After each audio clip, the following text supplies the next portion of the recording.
Thanks for taking the time to come in, by the way. Absolutely. So this will be kind of a fun conversation because we're talking specifically about your business and what it's like running a business in a smaller community like St. George, which we're in St. George, Utah right this second. Yeah. Which is, by comparison, a smaller city, but it's growing dramatically. Now, by the way, are you from here? No, I grew up in northern Utah. Okay. So been down here on and off for the last 20 some odd years between here and Anchorage, Alaska, ironically. This time we've been down here for a little over 8 years, almost 9 years. It'll be 9 years this summer. And then we lived up in Anchorage for 3 years during the recession, part of the recession, and the recession is kind of what instigated that. And then we were down here before the recession for about 7 years. So did you come down here primarily to start your business, or how did that work? No, and I wish I could say so, especially for this segment. However, no, I came down here because I have family here, which is interesting because I see a lot that happen with a lot of people. They want to be closer to family, and so they come here for that. But no, my mom, my brothers and sisters, they all live here, so I want to be closer to them. Okay. So, and then it just so happened you get down here. Now, did you start your business? So, by the way, we're talking about your business, which is Creative Kitchenz. Yeah. And you've had that for how long now? So, Creative Kitchenz, I've been in the industry, I'll maybe kind of make it clear this way. I've been in the industry for 27 years, a little over 27 years, something like that. And I've had my own business off and on for the last almost 20 years of that. But the last 7 or 8 years, I've been running the business. I ran the business on the side part-time because I was nervous to get back into the industry after the recession. Okay.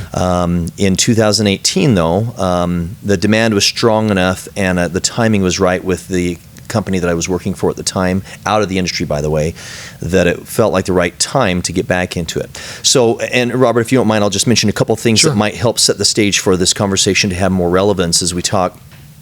When I broke off on my own, I had been used to, I'm a certified kitchen designer with the National Kitchen and Bath Association. So that's where I went for my education. I jumped off of the architectural wagon of a university and I went to a technical type of degree with the National Kitchen and Bath Association. So say it again, it's a certified kitchen designer, yeah. I didn't even know such a thing existed. Well, and most people don't. And so I don't usually spend much time talking about it, except for it'll have it maybe will help with a little background here. So most of my career, like 24 years of my career, I was working with homeowners directly, sitting down with husbands and wives, making decisions on products, planning out their kitchen layout, whatever remodel project they wanted to do. I did like 1,500 of them. It was a lot. Wow.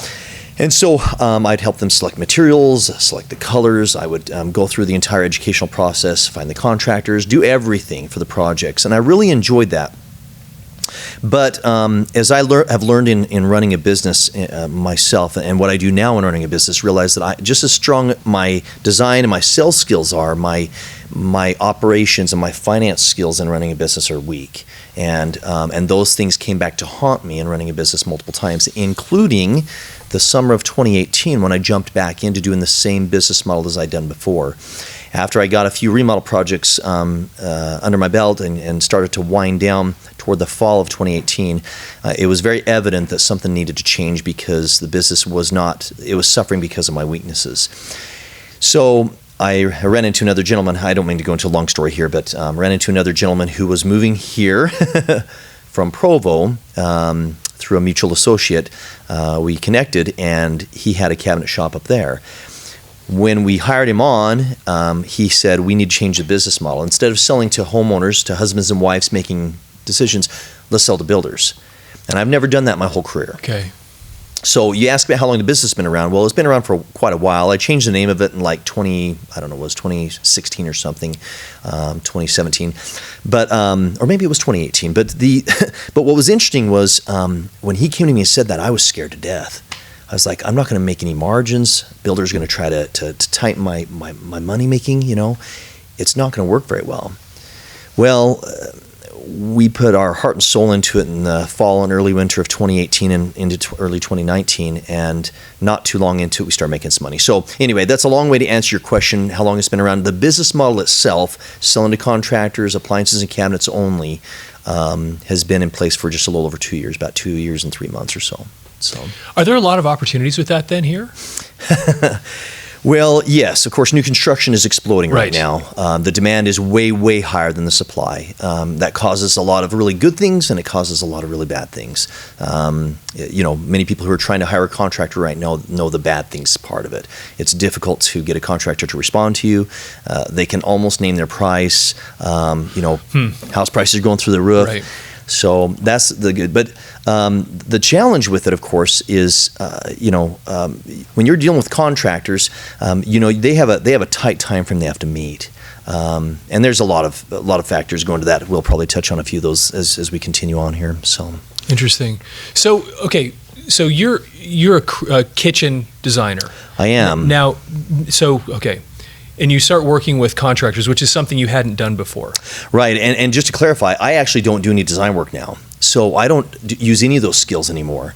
I've had to pivot. I'm a CEO as far as the title is concerned. We've got 30 employees. Just 2.5 years ago, it was just me. Okay.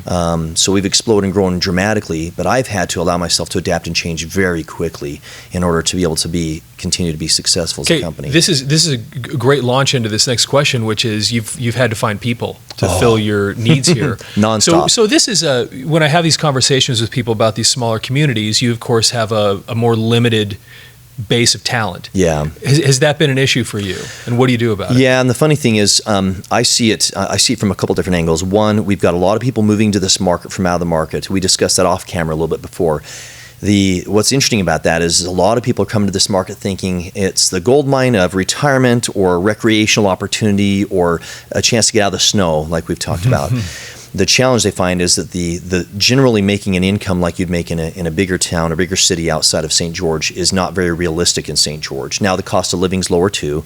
Generally, Right. The cost of homes aren't necessarily lower, and that's one of the challenges we have in this market is real estate booms and busts, and it makes it for a challenging marketplace to work in.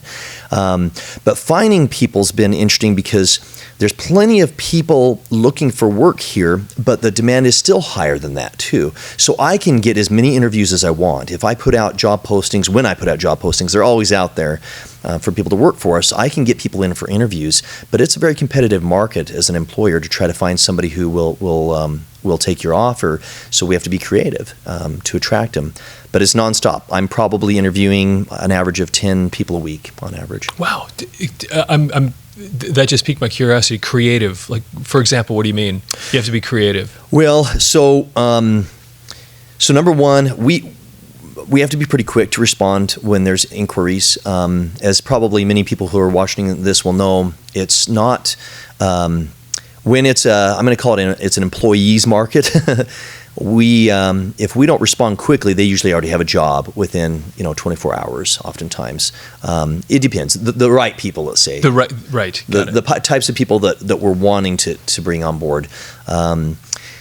So creativity takes the communications, how quickly we communicate, how much information we give to them by social media or by texting in advance before we actually have a sit-down interview with them, before they have a chance to walk into our facility and go, wow, this is kind of a nice place, or you guys seem like nice people to work with. Before they have that experience, it's a lot of the just digital or text communication, and that makes for a difficult opportunity to say, hey, you might feel really good here. We may not be able to offer the highest wages to them, and sometimes that's the first thing they look at, but we can also offer a really good experience as far as a workplace environment. So that's hard to dictate in a job posting. Do you have a physical facility, a physical location? Yeah. We've got a just off of I-15 across the street from the Walmart in Bloomington there. So there's a small industrial park there, and we've got our showroom and our assembly facility warehouse there. Okay.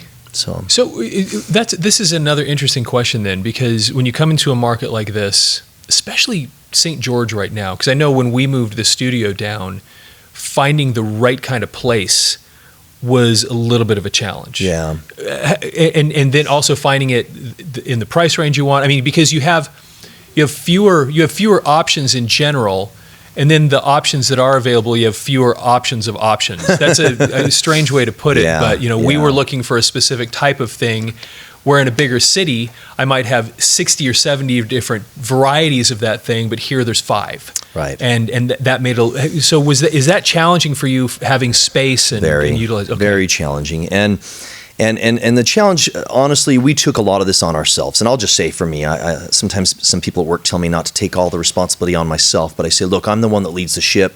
When the ship goes awry, I'm the captain, so to say, and I take the responsibility. So our growth, I take responsibility for the growth being so substantial. It's not a sustainable growth model. We can't grow as fast. You mean your company? Correct. Okay. We've grown extremely fast, and we have to be very careful with that. That's taken a lot of heartache, a lot of blood, sweat, and tears. Part of that has been facilities. So, for instance, to give you an example, when I first broke off and we decided to build the business model we had a little small office between Tabernacle and St. George Boulevard. Okay. In a little office building, we had a small showroom. We had and a few offices, and that was pretty much it. It was me and Dawn, our COO. We were now our COO. We were just sidekicks at the time. We used my parents' garage to build the cabinets.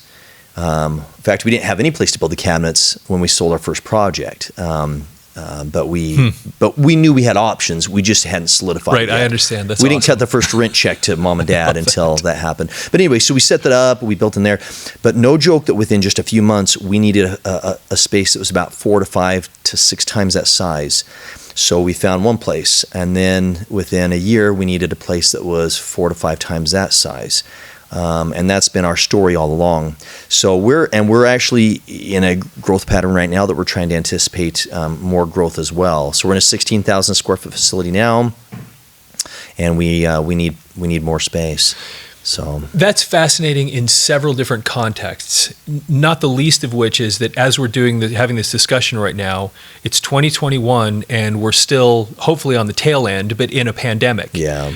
Which for so many other businesses has been a challenge. And I would have anticipated that a business like yours would have not done super well, but maybe it would because people are wanting to do things or the new build. But that then you start thinking, well, people are moving out of these big cities now, and maybe towards this type of a market, and maybe that opened up new opportunities or something. Anyway, it's been the most interesting roller coaster I've had in my career. Because you're right. When the pandemic first hit, I think there was a lot of unknowns.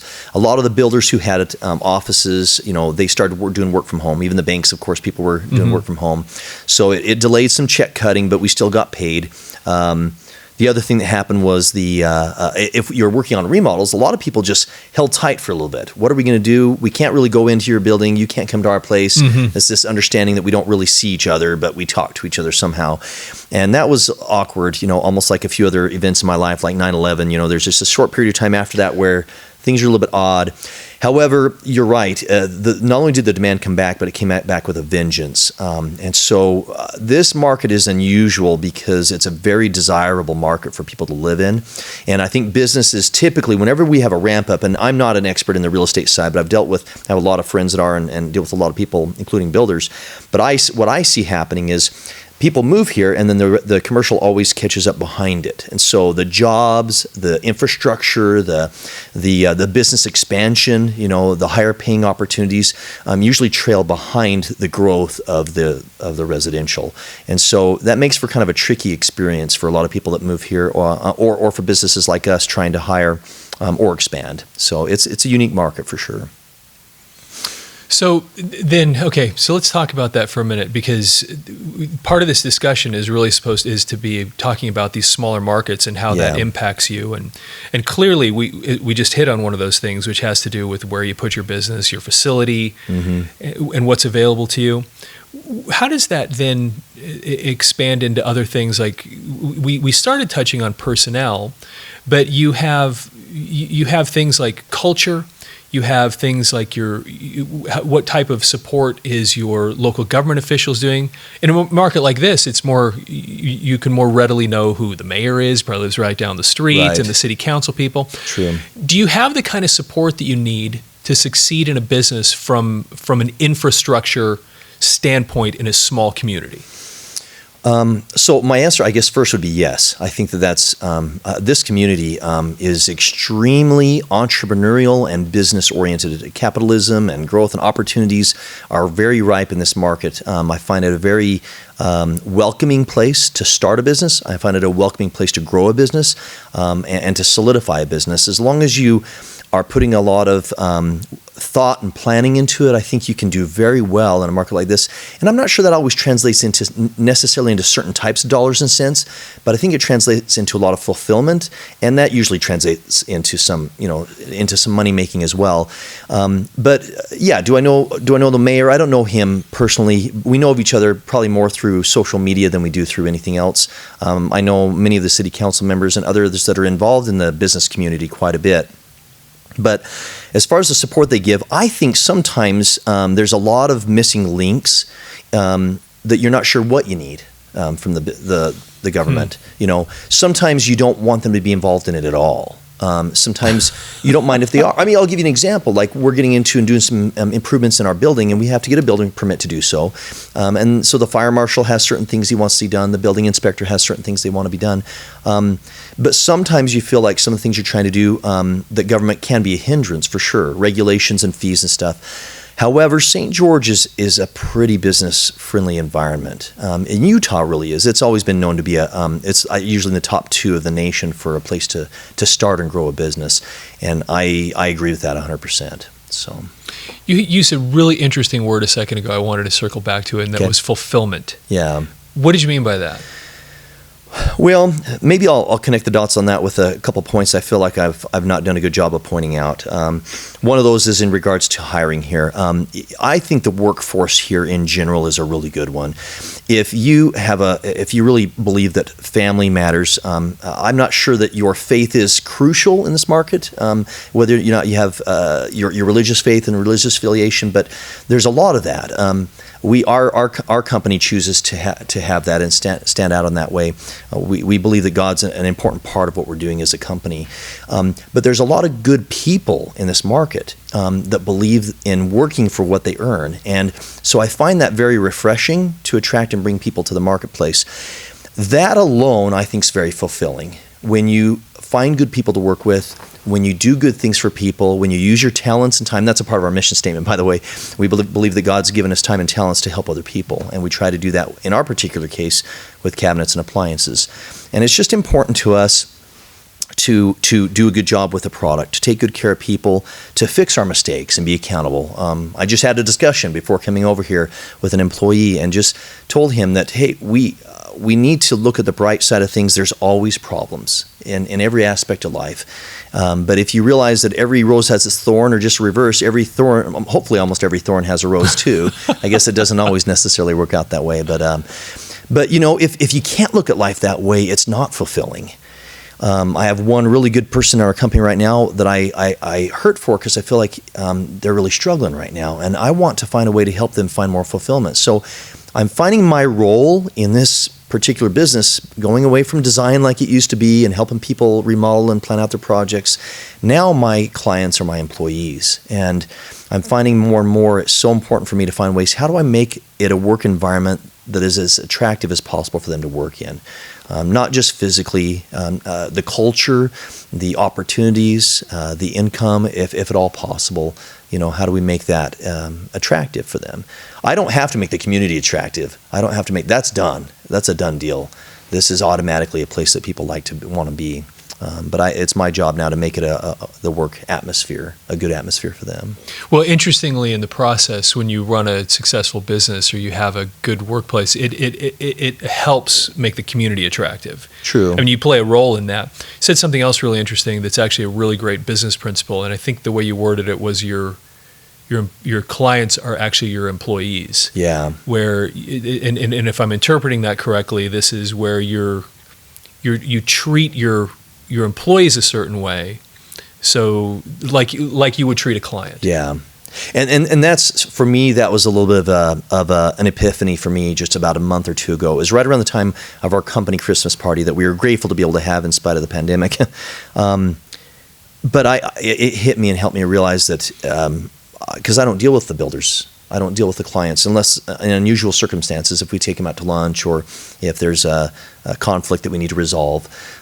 But my clients, the people that I have to cater to are the employees. I need to make sure that they know that I've got their back, that I care about them, that I'm being I'm the one that's protecting them from some of the problems that occur out there in the marketplace, or I take interference for government regulations and for changes in, shipping and supply issues or material access or those types of things. I do the interference for that so that they can kind of keep working. So let's talk about that for a second. You use a lot of raw materials if you're building things here. A lot of wood, We do, yeah, wood and so we do a mix. I'll just explain because a lot of contractors ask this too. We use the best of multiple worlds. So there's a lot of shops that build everything completely with raw goods. There's some shops or some places that just sell everything as like a brokered arrangement, where they have another shop that builds it for them and then they supply it. We do a mix. So there's some situations where we'll contract other shops to build for us. There's times where we'll build it completely ourselves. We try to find the best of multiple worlds to meet a contractor's needs. Sometimes it's much more price effective for us to hire another or contract with another manufacturer to make something for us. Other times it's more cost effective for us to do it in-house. So we do a blend.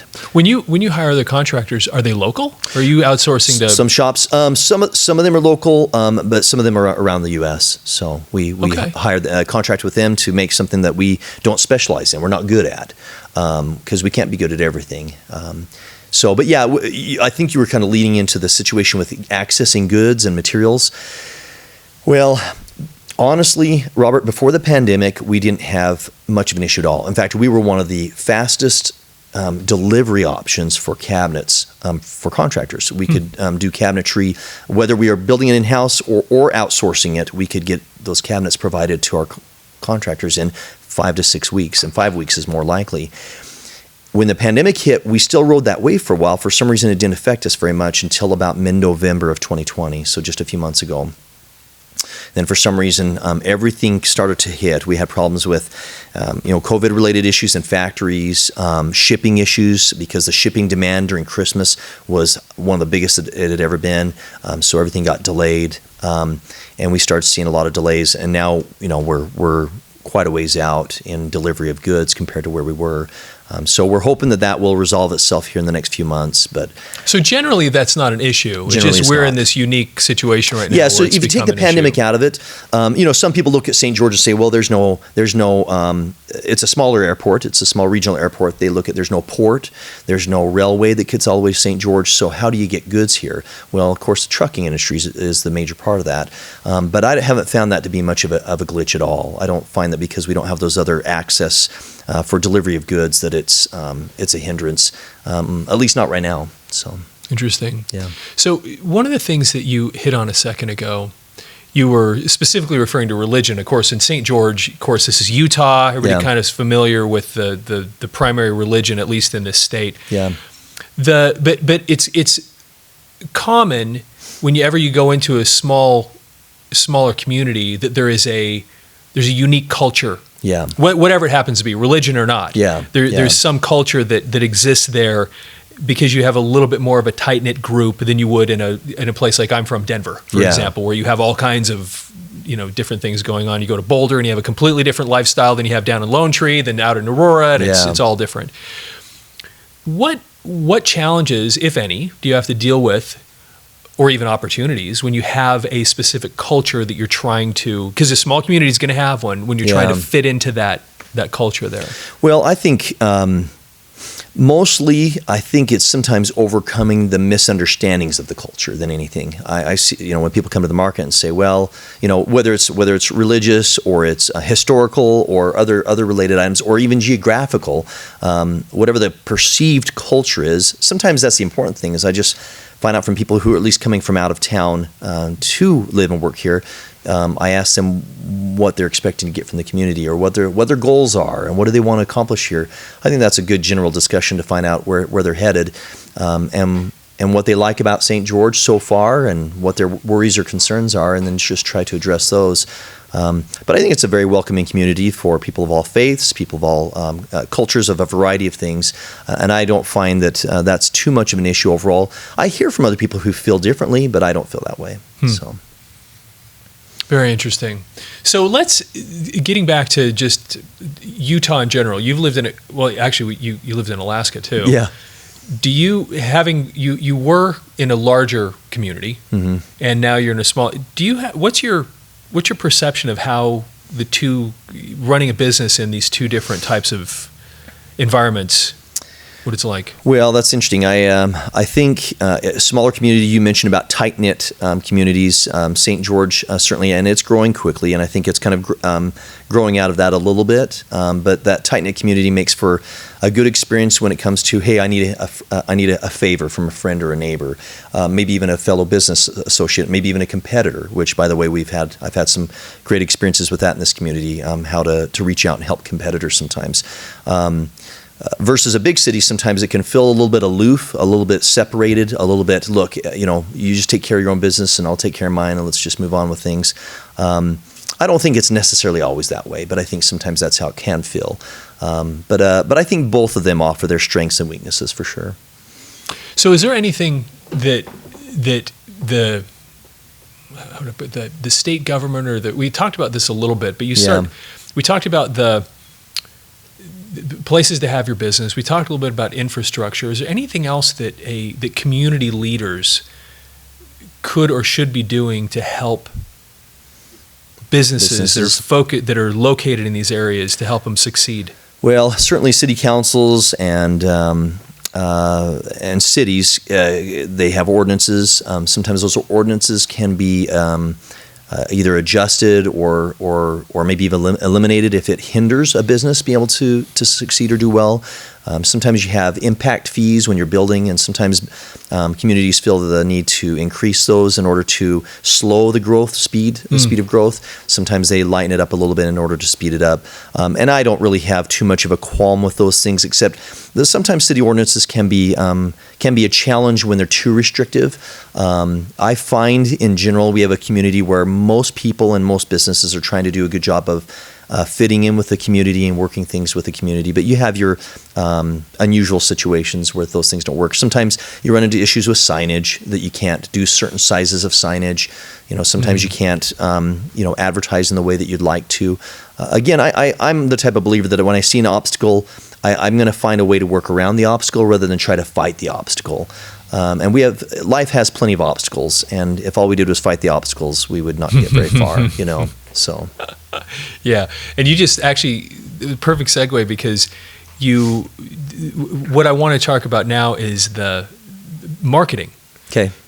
Getting your messaging out, because that is always an obstacle. Yeah. Like I exist here, I'm a business, and now you're in a smaller community, which means for you, if you were in a place like Denver, of course, there's building and building and building in every direction and all over the place, and millions of people and always stuff happening. You move to in a place like this, it's a little bit smaller. For sure. How does a company like yours effectively then communicate to the community to make sure that they know you're here, and anyway, that's my point here, to make sure that you are out there visible so that people know that you're here. Yeah, is it okay if I say I don't know? Yeah, absolutely. No, I'm just kidding. I mean, in some ways it's an adventure. A lot of business owners that I've consulted with, that I've done business with, I think the old saying from one of the original CEOs of JCPenney said, 50% of my marketing works, I just don't know which 50%. And the more that our marketplace changes, the more it's a challenge. Social media has certain things that were strong about it just a few years ago that are changing now, and it makes for it's one of those things where my first thing is I believe now is tell your story. What do you do? And why should people consider doing business with you instead of your competitor? That's kind of the first place I look at. Now, where do you put it? We'll test a few places, try something, see if it works. There's a lot of really good places, and I don't think it's necessary maybe to mention the places, but there's a lot of good opportunities to market in this community, whether it's through events or whether it's through even means like this, right? But marketing is an interesting animal. You want to communicate what you think your client wants to hear, and be in the places where they're at. There was something else I was going to tell you, and I just forgot what it was. Well, it's interesting when you're dealing with part of the reason I asked this is that some people I talk to, the way you would try to reach out to a community like this is slightly different than the way you would try to reach out to a community in Denver. For example, in Denver, Colorado, there are several dozen radio stations to advertise on, and you can be pretty sure that there's X thousand people listening to each one of them at certain times of the day. True. Well, here, yeah, you have a couple, and I'm not sure how many listen to them. I don't know. I haven't looked at the stats, but I don't use radio. In Denver, Colorado, you've got the ABC and NBC and CBS affiliates there. Plus, you've got a whole range of other things. And here, there isn't even a TV station in St. George. No. And so it changes a little bit. We go, okay, well, I don't have some of these traditional, what we consider the traditional ways. How then do I get past that barrier and still reach out to people? Yeah, and you know what? That's a great point. Actually, I would say in some ways it might be a slight reversal of roles, where you might put your standard advertising in a bigger community and then support that with, I'm going to call it organic advertising, so things like volunteering for local organizations, doing things to help people, genuinely help people, and just make sure your name's out there in the community, mean that we really do care. We're trying to help and support our community.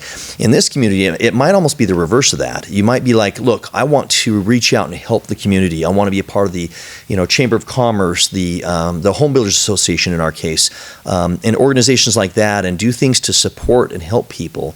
And by the way, the Home Builders Association here is fantastic. So is the Chamber. Great organizations, very tight-knit communities. Then you support that with your other traditional advertising methods, so that people don't forget about you, later on. That might be maybe my perception of what the marketing atmosphere is like here. So. Yeah, that makes sense. Because getting to your point, because I've experienced this myself. I mean, one of the first things we did when we got here was we started to have this thing called Street Fest. Yeah. And the whole community, I mean, there's literally on this one little block and a half street, thousands of people walking in and out of there, and it is, and everybody in St. George knows about it. Where in a bigger city, there might be a small group of people that know this particular, and maybe it's kind of the same thing then, but then the people that come to it are spread out, and it makes it a little more challenging. Here you do have that. You have some unique ways of reaching out to people that actually work really well in an environment like this, because more people know each other, more people know what's going on down. Yeah, because like a city like this, there is no skyline, there's no real downtown area that people go, gravitate towards. It's just kind of stuff. Yeah, true. Things going on, and so, but then people on top of it are, well, what is going on? Where is it going on? So I can go do something. And so, but it does make for a little bit of a. I was looking at it as a challenge, but there are then again some opportunities there that may not exist in a larger market. You just have to be. You can't think that same way. You can't think in the traditional ways. You have to think more. Interesting, and maybe this is irrelevant, but when we were able to go to movie theaters a year ago, I remember going into one, and I would see a lot of. I would see this in Denver too, but it was different, and it was a little more broad, where here the advertisements before the movie, when you're sitting here waiting for it, it's like, oh, that's so and so, and it's, and you know the company, and you're reaching people in some of these other areas of congregation where you can't necessarily reach them on their television set. I think it's true. I think what I'm thinking on a large market, you can almost survive as a business on anonymity. In other words, that if I upset one customer, there's plenty of other customers out there. Just advertise, or I can buy my way into getting a certain market share. And that can, I think, have some relevance in any market. But I think St. George, it's small enough that your reputation really does matter. And if you take good care of people, it really does trickle down, and their neighbors do hear about it, and it becomes a real person-to-person experience versus buying my way into the market as a competitor. So do you serve mainly St. George? Yeah, mainly. Yeah, I mean, we have some business in Cedar City. Because we don't have a contractor's license down in Nevada, we can't install there, but we can deliver goods. So we have a few clients that we deliver to in Vegas and Mesquite. But as far as actually delivering and installing cabinets and appliances, Southern Utah. Okay. So and you're able to keep a whole bunch of people employed and have a successful business. So the one of the last things I want to ask you about then is, do you have competitors in this market? So that's funny. I was going to actually touch on that. That's what I was going to mention earlier. So you asked something about the ease of doing business or something like that earlier, and you're right. As far as competitors, St. George is probably the most saturated market for cabinet providers, I'm going to Really? say, whether it's shops or brokers or big box stores or whatever, possibly in the world. Doing some research, I've compared. We're sitting, there's close to 80 places that you can get cabinets from in Washington County. Oh my gosh! So that's really? one for like every, I don't know, 1,800 people or so. Whereas if you go to Salt Lake, which is really well known for being saturated with cabinet factories or shops, there's one for about every 5,000 people. And then the Great Lakes region, which is Amish country, and Iowa and Indiana and Illinois and New York, there's one for about every 10,000 people. And that's also very well known for cabinet shops. So yes, competition is very, very high here. So maybe this might benefit a business owner listening to this that we decided to do. We developed a very strict business model, understanding the atmosphere in which we were doing business, meaning the competitive atmosphere. Small town, reputation goes around, but also a very competitive market with our competitors. So we created some things in our business model that helped us to be competitive price-wise and time frame-wise, and we protect that, and we don't share it because we don't want everybody to know. And so we believe there's plenty of business to go around, but if we're going to survive in this market, we've got to have some things that are, I don't want to say trade secrets, but they're company tricks, or company secrets, so to say, or business secrets that help us to be competitive, and it surprisingly works really well. So we love this market. Love St. George. I'm grateful for the people that work for our company. We've got a lot of really good people, and I'll be honest, there's a lot of really good mentors in this community that I've got to know. And I don't even start mentioning the names because I won't name all of them. But there's a lot of good people from the small business development organization over at Dixie College. Very good to help businesses in their plans. I've already mentioned the Chamber, the Home Builders Association, and just a lot of other good people around in the community that are willing to help. And I highly recommend that. I've taken advantage of those situations as well as other classes to help me with my plans with my business. And I think the success that we have is partly a result of that. One of the things I mentioned at the beginning about my weaknesses and my strengths. And I find in a small town like this, I'll just use this as an example. You'll have a gentleman who works for a plumbing company, and the plumbing company's billing a certain amount an hour for his services. He wants to break off on his own and go start a business because he's getting paid only a third of what they're billing for. And so he's like, I'm going to do that. I'm going to keep all the money for myself. Great. We live in a country where you can do that, and that's a wonderful thing about capitalism, right? And there's nothing that restricts you from doing that. But there are some restrictions that people don't think about till they get too deep into running a business. And if they go into running a business with their eyes wide open, then I think it makes it a little more realistic. And one of the things that I see is, a lot of times I talk to people about working for us or having their own business. There's kind of three pillars to running a business. You've got your administrative side, you've got your operations side, and you've got your sales and marketing. And a lot of times I'll find people are good at one or two of those areas, but I hardly found anybody that's good at all three, including me. And I'm not saying I'm anything unusual. I'm just saying I felt like I was before. I felt like because I was good at it as a designer or good as in sales, I could do everything, and I wasn't. I was terrible at some of the other things.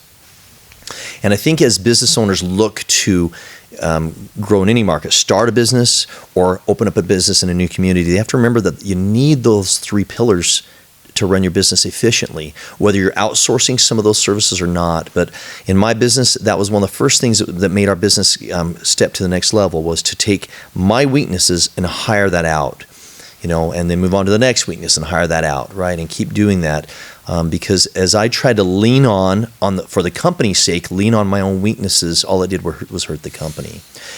So I would just encourage any business owners looking to start a business here or anywhere, but especially since this is our community, in order to make it healthy for everybody, we don't want any business to go under, unless they're retiring and they're choosing to do so. But you want them to be able to find a fulfilling way to work, which means that they're not doing things that they're not very good at as much as the things that they're talented at. So I hope that helps somebody. So you said something about reputation a second ago, and I want to maybe just circle back all the way back around somewhere. Because you also said something about your employees treating them like your clients. Yeah. That, I think that something interesting about this is that not only is it as an employer, do you have a reputation that you have to have with your literal customers, but you also can very quickly gain a reputation as an employer. Yeah. In a market like this. Absolutely. I mean, when I was in Denver, I would work with different organizations that over time had become really notorious for being a bad place to work. Yeah. But it took a long time for the community to get there, and even so, a lot of people would ignore it or wouldn't hear about it because it was such a big area. But here, similarly, you can gain a reputation for either being a great place to have a job, and then that actually can impact the type of people that work for you. So true. And for me, again, one of the things I'm learning about myself, is to recognize when I'm off track as a leader in my organization, to recognize that, acknowledge that, and correct it. And so whether it's the practices you have and the way that you manage your staff, whether it's the way that you've built your compensation program, whatever it may be, I think it's important. And I try to encourage my managers to do the same, that, look, we're never going to be everything that we want to be. And we're never at that certain plateau where we've arrived at a certain place. It's always a journey. And we have to recognize when we make mistakes along the way, we've got to fix those things. And so, though I'm sure I don't have 100% satisfaction with my employees, we have a lot of really good people working for us, and our retention's been really good. And I'm hoping that maintains, and hope to make it an atmosphere where it continues that way. That's awesome. That's fantastic. Well, thanks. I sincerely appreciate you taking the time. This was actually super enlightening for me. That you brought up some things I hadn't even thought about before. So, well, this has been awesome enjoyable. stuff. I love working here, and I hope working in this community, and hope that other people can gain from it as well. That's awesome. Thanks, Shad. Thank you.